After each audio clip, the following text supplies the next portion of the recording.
Hi friends, welcome to దాంబాస్ kitchen. నేను మీ శ్రీదేవి. ఈరోజు నేను చేయబోయే రెసిపీ రైస్లోకి టిఫిన్స్లోకి ఎంతో రుచిగా ఉండే, మన ఆరోగ్యానికి ఎంతో మేలు చేసే పూల మొక్కన అవిసె గింజల కారప్పొడి. ఈ కారప్పొడి తయారు చేసుకోవడానికి ఏమేం కావాలో చూసేద్దామా మరి.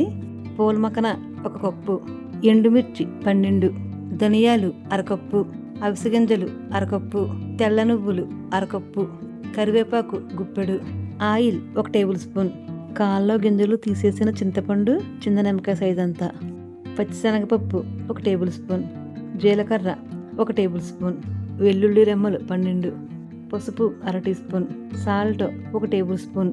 ఎంతో రుచిగా ఉండే కారప్పొడి ఎలా తయారు చేయాలో చూద్దాం రండి. స్టవ్ వెలిగించి ప్యాన్ పెట్టుకుని ప్యాన్ హీట్ అయ్యాక పూల మొక్కన వేసి లో ఫ్లేమ్లో 5 నిమిషాలు డ్రై రోస్ట్ చేసుకోవాలి.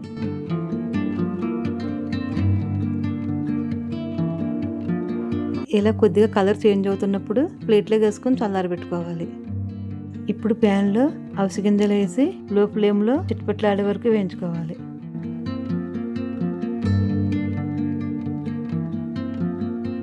ఇలా చిట్పట్లాడుతున్నప్పుడు నువ్వులు వేసి దోరగా వేయించుకోవాలి.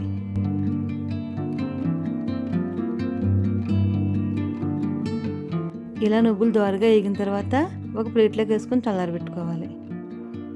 ఇప్పుడు కరివేపాకు వేసి దోరగా వేయించుకోవాలి.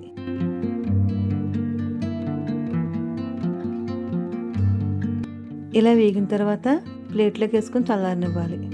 ఇప్పుడు ప్యాన్లో 1 టేబుల్ స్పూన్ ఆయిల్ వేసుకుని పచ్చిశనగపప్పు వేసి కొద్దిగా వేగనివ్వాలి. శనగపప్పు కొద్దిగా వేగిన తర్వాత ధనియాలు వేసి వీటిని కూడా కొద్దిగా వేగనివ్వాలి.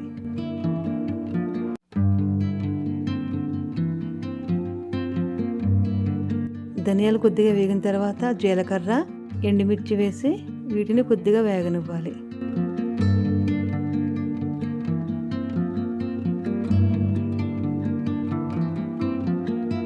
ఇలా ద్వారగా వేగిన తర్వాత ఒక ప్లేట్లోకి వేసుకోవాలి. ఇవి వేడిగా ఉండగానే పసుపు వేసుకుని వీటిని బాగా చల్లారనివ్వాలి. ఇప్పుడు మిక్సీ జార్లో వేయించి ఉంచుకున్న పూల మొక్కన వేసి ఇలా మెత్తని పొడిగా చేసుకుని ఒక బౌల్లోకి వేసుకోవాలి. ఇప్పుడు చల్లార్చి ఉంచుకున్న ధనియాలు, ఎండుమిర్చి వేసి వీటిని కూడా మెత్తగా మిక్సీ పట్టుకోవాలి. ఇలా మెత్తగా మిక్సీ పట్టుకున్న తర్వాత చల్లార్చి ఉంచుకున్న అవిసె గింజలు, నువ్వులు వేసి రుచికి సరిపడా సాల్ట్ వేసుకుని ఒకసారి మళ్ళీ మిక్సీ పట్టుకోవాలి. ఇలా మిక్సీ పట్టిన తర్వాత చింతపండు, వెల్లుల్లి వేసి ఒకసారి మళ్ళీ మిక్సీ పట్టుకోవాలి. ఇప్పుడు ముందుగా మిక్సీ పట్టి ఉంచుకున్న పూల మొక్కన పొడి వేసి మొత్తం అంతా కలిసేటట్టు ఒకసారి మిక్సీ పట్టుకోవాలి.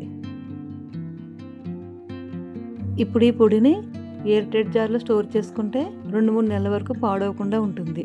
ఈ పొడిని రోజుకు 2-3 స్పూన్లు రైస్తో కానీ టిఫిన్స్తో కానీ కలిపి తీసుకుంటే మన ఆరోగ్యానికి చాలా మేలు చేస్తుంది. నా వీడియో కనుక మీకు నచ్చినట్లయితే please like, share and subscribe.